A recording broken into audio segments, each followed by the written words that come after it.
말씀을 나눌 우리 주제인 긍휼. 이게 한 주간 우리 성도님들 한 주간 사시면서 하나님의 긍휼, 하나님의 자비를 얼마나 누리면서 느끼면서 사셨습니까?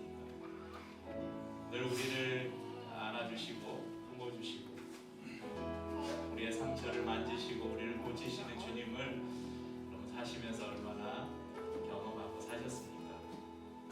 혹시 느끼지 못했다면 이 찬양 가운데 우리에게 말씀하시는 주님의 음성을 들을 수 있기를 원합니다. 아버지, 아버지, 나를 안으시고 알아보시는 아버지, 아버지,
예인교회 성도님들이 오셨는데 솔직히 굉장히 부담이 돼요.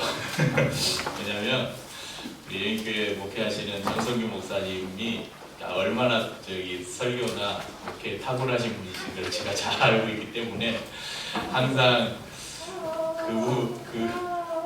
정성규 목사님 말씀 듣다가 오늘 제 설교 들으면 실망하실까봐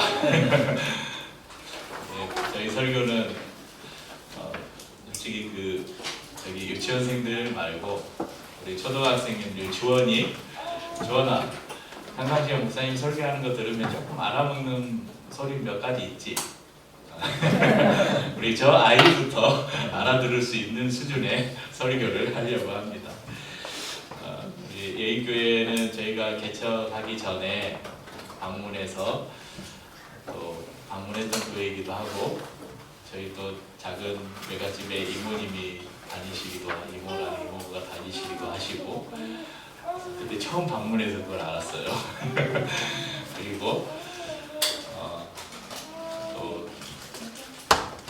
한번 찾아가서 뵙고는 싶은데 시간도 안 나고 저도 바쁘지만 정성규 목사님 더 바쁘실 것 같기도 하고 그래서 한번 찾아뵙고 여러 가지 목회에 대한 좀 조언도 구하고 그러고 싶었는데 아직 그러지 못하고 있고 다만 이렇게 페이스북에 예인교회나 목사님이 올리시는 교회 행사나 이런 글들을 항상 읽으면서 많이 도전받고 그러고 있습니다. 오늘 함께 예배하게 돼서 다시 한번 감사드리고요. 저희가 지금 예수님의 산상수훈 가운데 팔복의 말씀을 계속 살피고 있습니다. 지난 시간까지는 네 가지 복을 살폈는데 첫 번째가 심령이 가난한 자는 복이 있다. 또 애통하는 자가 복이 있다. 이제 세 번째는 온유한 자가 복이 있다. 네 번째는 의에 줄이고 목마른 자가 복이 있다. 우리가 생각하는 복의 개념과는 상당히 맞지 않는 그런 개념입니다. 그런데 자세히 보면 이 네 가지 복, 첫 번째, 두 번째, 세 번째 네 가지 복은 좀 내적 지향성을 가지고 있어요. 그런데 오늘부터 살펴볼 나머지 네 가지 복은 외적 지향성을 가지고 있습니다. 그 중에 이제 두 번째 그룹의 첫 번째 복이 뭐냐면 긍휼히 여기는 자는 복이 있다. 그래서 긍휼을 말씀하고 있습니다. 국어사전에는 긍휼을 이렇게 정의합니다. 불쌍히 여겨 돌보아 준다. 성경의 정의도 비슷해요. 긍휼이라는 이 단어는 자비, 또 인자, 불쌍히 여기 이렇게 말할 수 있을 것입니다. 특별히 구약 성경 가운데 많이 나타나는 하나님의 성품, 특별히 자비하신 하나님을 우리가 말할 때 헤세드라고 이야기하죠. 헤세드가 바로 이 긍휼입니다. 그렇지만 긍휼은 단지 동정심, 감정적인 부분만을 말하는 것은 아닙니다. 성경에서 말하는 긍휼은 선을 베푸는 적극적이고 구체적인 행위를 말하고 있습니다.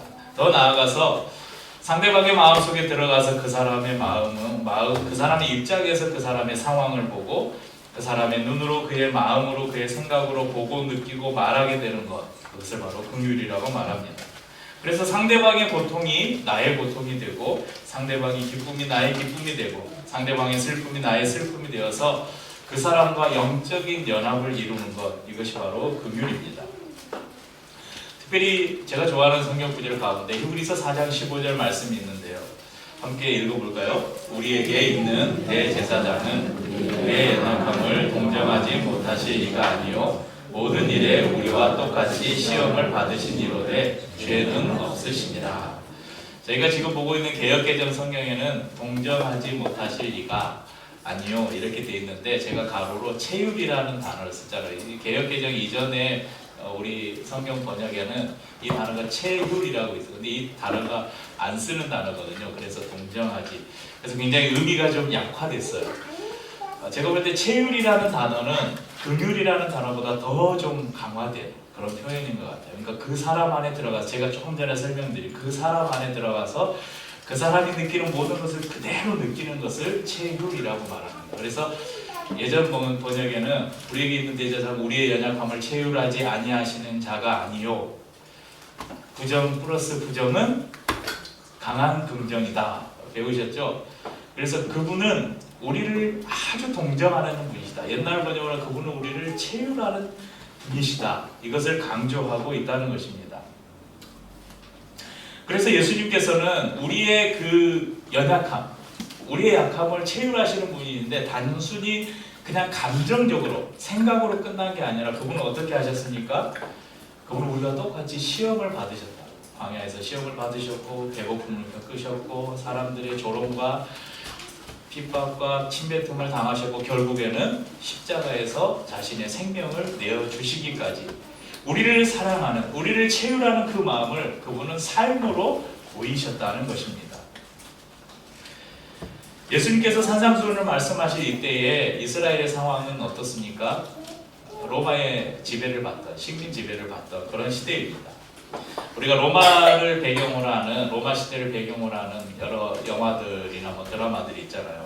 베너나 또 최근에 보니까 아직 개봉 안 했는 글래디에이터 2가 개봉한다고 하는데 그런 영화들을 보면 로마 사람들이 얼마나 그 무자비한 사람들인지 엿볼 수가 있습니다.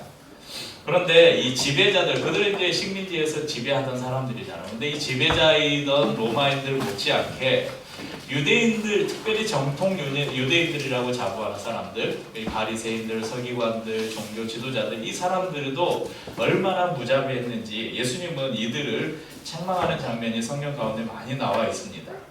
그들은 교만했고 독선적이었고 다른 사람들을 비난하는 것을 좋아했습니다.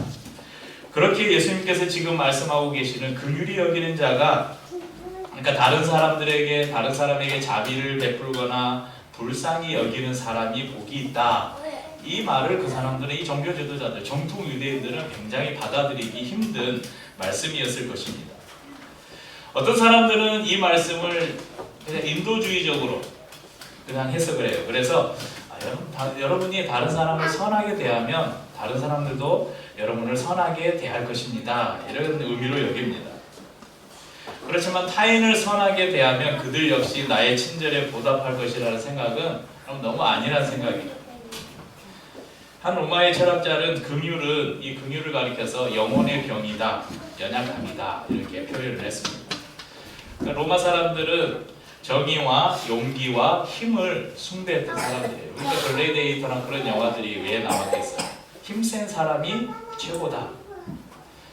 다른 사람을 잔인하게 짓밟고 정상에 서는 사람이 최고다. 그런 시대였습니다. 그래서 그런 사고를 가진, 그래서 로마의 사고 방식들이 이미 유대 사회에 이렇게 퍼져 있는 그 상황에서 예수님께서 긍휼을 말씀하실 때 사람들이 이해하기 어려웠을 거예요.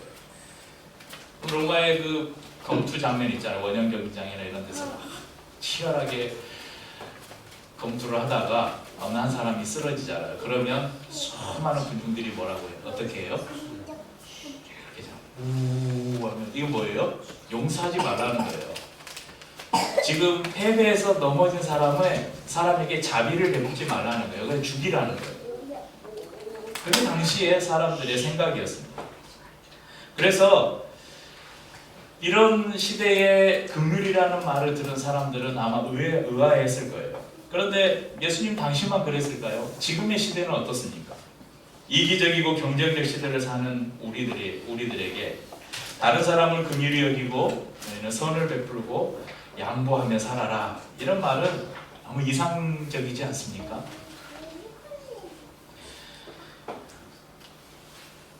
야, 너 다른 사람에게 너무 좋게 대하면 그 사람한테 너 뒤통수 맞아. 이런 말 듣잖아요. 우리가 이런 말 하잖아요. 너가 너무 착하게 살면 너 사기당해. 사람들이 너를 이용해. 이렇게 우리는 말합니다. 물에 빠진 놈 건져놓으니 뭐 내놓으라고요? 보따리 내놓으라. 이런 속담이 있잖아요. 왜 이런 속담이 만들어졌겠습니까? 우리 인간 본성 안에 이런 마음이 있다는 것입니다. 지금도 고통받는 우리의 이웃을 대하는 이 시대의 이 사회의 우리들의 또는 우리 주위의 이웃들의 모습을 보면 긍휼이라는 단어는 여전히 별로 환영받지 못하는 단어이고 사용하기 꺼려하는 단어가 분명해 보입니다. 대부분의 사람은 모든 사건이나 현상을 자신의 관점으로 바라보고 해석합니다. 하지만 긍휼은 철저하게 상대방의 입장에서 상대방의 눈과 마음으로 바라보아야 합니다. 그럼 긍휼이 가장 많으셨던 분이 누구셨습니까? 예수님이셨죠. 병든 자들을 고치시고 저는 자들을 걷게 하셨고 기머거리를 듣게 하시고 벙어리를 말하게 하셨습니다. 당시에 소외받고 죄인이라고 손가락질 받던 창녀와 세리가 예수님의 친구셨고 방탕하고 술 취한 자들을 찾으셨고 그들을 감싸 안으시고 회복시키시고 구속하셨습니다. 마태복음 곳곳에는 이 예수님의 긍휼, 예수님이 얼마나 긍휼이 풍성하신 분이셨는가 여러 장면에서 설명하고 있는데 오늘 중요한 두 가지 사건을 나누려고 합니다. 마태복음 18장 21절부터 보면 용서에 관해서 예수님께서 말씀하시는 장면이 나오는데 베드로가 예수님께 물어요. 예수님, 상대방이 나에게 미운 짓을 했는데 제가 몇 번이나 용서해야 될까요? 7번 용서하면 될까요? 그러니까 베드로는 그렇게 생각한 거예요. 야, 7번 정도면 진짜 충분히 할 만큼 했다.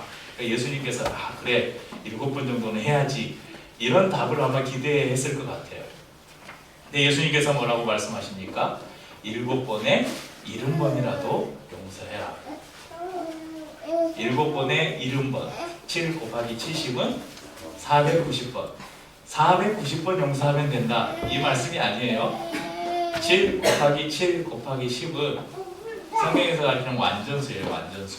그러니까 끝까지 용서해라. 무한대로 용서해라. 이 말씀을 하고 계십니다. 그러면서 예수님께서 한 예화를 말씀하셔요. 주인에게 1만 달란트 빚진 사람이 있었습니다. 갚을 것이 없자 주인이 그 종을 불러서 야, 못 갚겠다고? 너의 몸과 너의 아내와 너의 자식과 네가 가진 모든 소유를 다 팔아서 당장 빚을 갚아라. 이렇게 명령합니다. 종은 엎드려서 간절하게 빕니다. 제발 참아주십시오. 제가 꼭 갚겠습니다. 제발 참아주십시오. 주인은 그를 불쌍히 여겨서 그의 모든 빚을 탕감해 주죠. 이 종이 얼마나 기뻤겠어요. 너무 기뻐서 막 룰루랄라하고 문을 나가는데 저기 보니까 자기 동료 중에 한 명이 나한테 100데나리온 빚진 동료를 만난 거예요. 목덜미를 딱 잡고 야, 너 내 돈 언제 갚을 거야? 당장 갚아. 야 친구 조금만 기다려줘. 내가 꼭 갚을게. 당장 갚으라고. 그래가지고 목덜미를 잡고 경찰서를 끌고 간 거예요. 얘가 나한테 돈을 빌렸는데 안 갚은데 얘 옥에 가두라고. 그래서 감옥에 갇혔어요. 이것을 다 지켜본 주위의 다른 동료들이 주인에게 가서 이 사실을 이야기합니다. 주인이 화가 잔뜩 나서 다시 그 종을 불러서 책망을 하시죠. 그러면서 이렇게 말씀합니다. 마태복음 18장 33절에 내가 너를 불쌍히 여김과 같이 너도 내 동료를 불쌍히 여김이 마땅하지 아니하냐 하고 그리고 이 악한 종을 옥에 가두라고 오히려 이 악한 종이 옥에 갇히는 신사가 됩니다. 이 예화를 말씀하신 후에 예수님께서 제자들에게 이렇게 말씀하셔요. 함께 읽겠습니다. 너희가 각각 마음으로부터 형제를 용서하지 아니하면 하늘 아버지께서도 너희에게 이와 같이 하시리라. 자, 이 말씀에 나오는 용서를 그대로 긍휼로 바꾸면 똑같은 말씀이 되는 거예요. 오늘 저희가 나누는 똑같은 말씀이 돼요. 너희가 각각 마음으로 형제를 긍휼히 여기지 아니하면 하나님께서도 너희를 긍휼히 여기지 아니할 것이다. 이것을 좀 긍정적인 문장으로 바꿔보면 너희가 각각 마음으로 형제를 긍휼히 여기면 하나님께서도 너희를 긍휼히 여길 것이다. 또 하나를 보겠습니다. 마태복음 9장에는 이 마태를 제자로 부르시는 장면이 나오는데 마태는 당시 유대인들로부터 죄인이라고 손가락질을 받던 세리였어요. 세리. 그러니까 세리는 세금 걷는 사람인데 세무 공무원이죠. 요즘으로 말하면. 근데 당시에는 상황이 우리 일제시대 때 그 일본에 부역해서 사람들의 막 그 집에 가서 세금 안 낸다고 막 소 잡아가고 막 그런 사람들인 거예요. 그러니까 얼마나 손가락질 받겠어요. 당시 사회에서. 예수님께서 마태의 집에 들어가서 음식을 잡수실 때 다른 동료 세리들과 죄인들이 그의 집에 예수님이 오셨다는 소식을 듣고 같이 왔습니다. 그리고 같이 식사를 나눴습니다. 여기서 죄인들이라고 말한 사람들은 뭐 살인자나 뭐 가늠한 사람들 이런 사람들이 아니에요. 당시에 사회로부터 죄인이라고 정죄당한 사람들을 말합니다. 이들을 보면서 바리새인들이 손가락질해요. 마태복음 9장 11절에 바리새인들이 보고 그의 제자들에게 이르되 어찌하여 너희 선생은 세리와 죄인들과 함께 잡수시느냐. 이에 예수님께서 답하십니다. 마태복음 9장 12절 13절에 건강한 자에게는 의사가 쓸데없고 병든 자에게라야 쓸데있느니라. 너희는 가서 내가 긍휼을 원하고 제사를 원하지 아니하노라 하신 뜻이 무엇인지 배우라. 호세아서 6장의 말씀에 나오는 나는 긍휼을 원하고 제사를 원하지 않는다. 구약의 예언자를 통해서 너희에게 주신 하나님의 말씀의 뜻이 무엇인지 너희가 깊이 생각해 보아라. 하나님은 제사, 예배보다 다른 사람을 긍휼히 여기는 것을 더 원하시는 분이시다. 하나님은 헤세드의 하나님이시다. 이렇게 말씀하고 있는 것입니다. 이처럼 예수님은 긍휼이 풍성하신 분이셨습니다. 그런데 예수님을 세상은 어떻게 했습니까? 예수님이 긍휼이 풍성하신 분이셨기 때문에 그분도 세상으로부터 긍휼히 여김을 받으셨습니까? 전혀 아닙니다. 요한복음 19장 6절에 보면 대제사장들과 아랫사람들이 예수를 보고 소리질러 이르되 십자가에 못 박으소서 십자가에 못 박으소서 하는지라. 19장 15절에 보면 그들이 소리 지르되 없이 하소서 그를 십자가에 못 박게 하소서. 예수님은 끊임없이 사람들을 향해서 긍휼을 베푸셨지만 사람들은 예수님을 향해서 저를 죽이라, 저를 십자가에 못 박아라, 저를 없애버리라 이렇게 소리쳤다는 것입니다. 그래서 오늘 예수님께서 그렇게 긍휼을 베풀면서 하시다가 십자가에서 죽으셨는데 우리도 그런 긍휼을 베풀다가 십자가에서 죽겠네? 이렇게 생각할 수 있잖아요. 그러면 긍휼을 베풀면서 사는 게 복인가? 이렇게 또 우리가 의아해할 수도 있습니다. 하지만 이 약속의 말씀의 두 번째 문장에 우리가 주어를 하나 넣으면 분명하게 이해가 됩니다.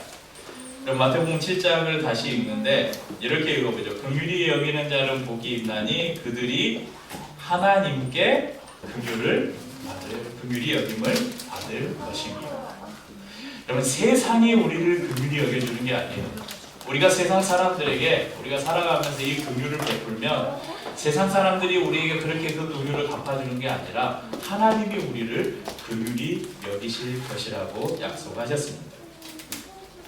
두 번째 문장의 주어가 바로 하나님이라는 사실을 우리가 알면 이 말씀을 더 깊이 이해하게 될 것입니다. 여러분, 긍휼, 다른 말로 하면 착한 일, 다른 사람에게 선을 베푸는 일, 이 일이 잘못 생각하면 여러분 이게 구원의 방법이라고 착각하시면 안 됩니다. 우리가 아무리 선을 행한다고 해도 우리가 선으로는 구원을 받을 수 없습니다. 엄밀히 말해서 무언가 대가를 바라고 누구에게 다른 사람에게 선을 베풀거나 긍휼을 베푸는 이것은 긍휼 자체가 아니라는 거예요. 뭔가 대가를 바라고 다른 것들을 기대하고 하는 것은 긍휼이라는 단어와는 거리가 먼 것입니다. 그렇다면 우리는 어떻게 사람들에게 긍휼을 베풀 수 있을까?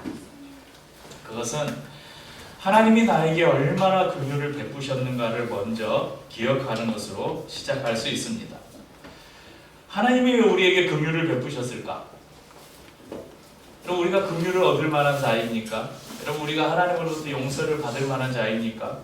절대 그렇지 않습니다. 그런데 하나님이 우리에게 긍휼을 베푸신 이유는 오직 한 가지 이유는 사랑 때문에 그렇습니다. 하나님의 두 가지 속성이 있습니다.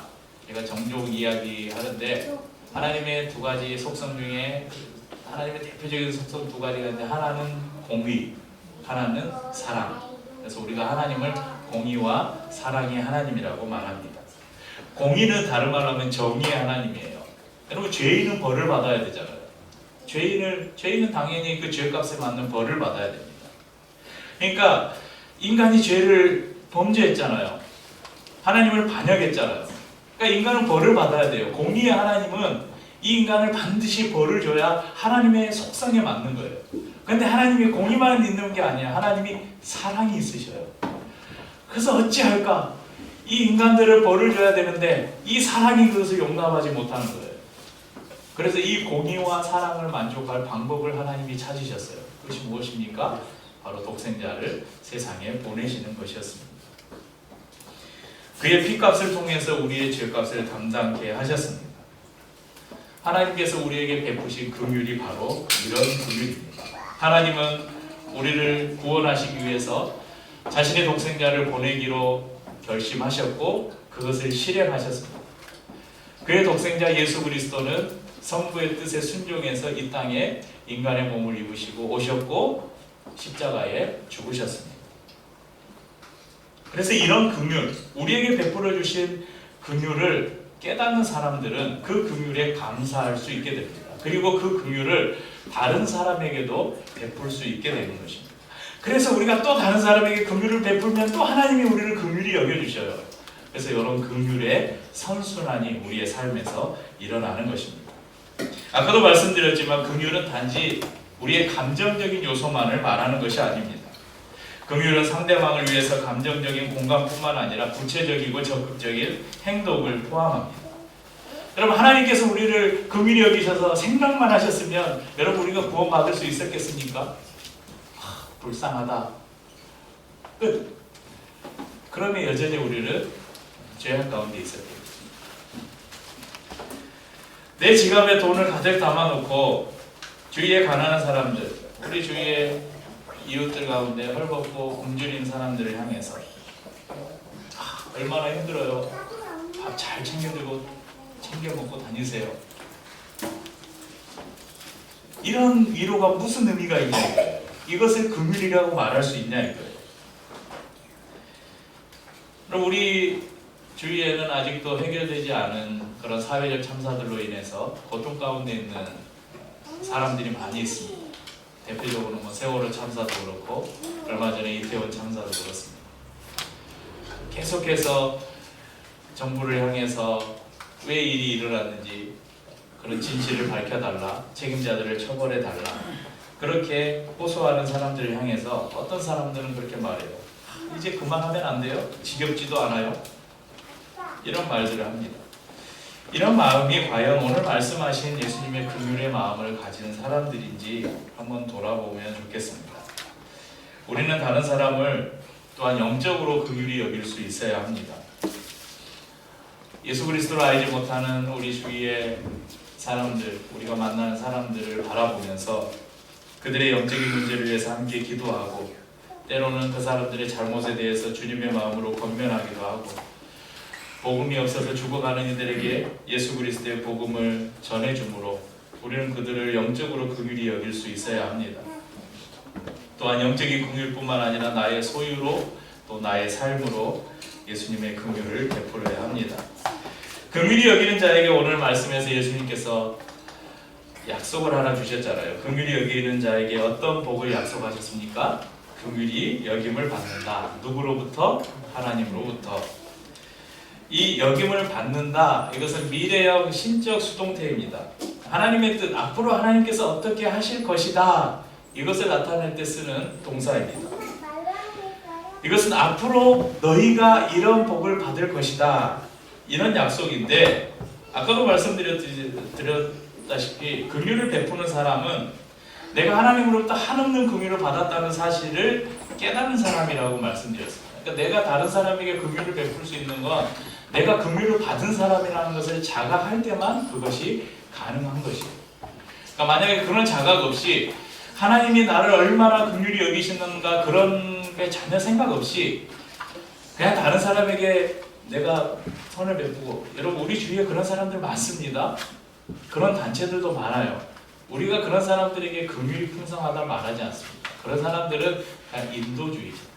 뭔가 이 땅에서 우리의 힘으로, 인간들의 힘으로 유토피아를 건설해보고 싶은 그런 사람들일 것입니다. 하지만 긍휼을 베푸는 사람들을, 특별히 예수를 믿는 사람들이 이 긍휼을 베푸는 것은 내가 하나님으로부터 긍휼을 받고 있다는 사실을 깨달은 사람입니다. 그래서 어떻게 보면 긍휼히 여기는 자는 긍휼히 여김을 받을 것이다가 아니라 긍휼히 여기는 자는 이미 긍휼히 여김을 받고 있다. 그러니까 복을 앞으로 받을 것이다가 아니라 너희는 이미 복된 자다. 너희는 이미 복을 받고 있다. 그 말이 어쩌면 맞을 것입니다. 마지막 날 주님께서 우리를 긍휼히 여겨주실 것을 우리는 믿습니다. 주님의 자비와 긍휼, 우리가 마지막 날 하나님 앞에 섰을 때 하나님이 우리를 그렇게 긍휼히 여겨주시고 자비롭게 여겨주실 것을 우리가 믿는데, 우리는 그것을 이 땅에서 이미 경험하고 사는 것입니다. 어떨 때? 우리가 이 땅에서 긍휼을 베풀고 살 때, 아, 내가 얼마나 하나님으로부터 큰 긍휼을 받은 사람이구나. 여러분 한번 그렇게 해보세요.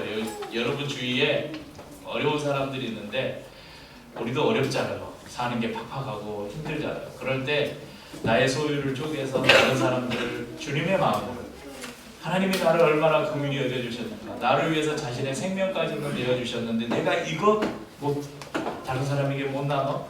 그런 마음으로 여러분의 소유를 나눴을 때 여러분 마음속에 하나님의 긍휼이 얼마나 이렇게 밀려드는지를 여러분 한번 경험해 보시기를 바랍니다.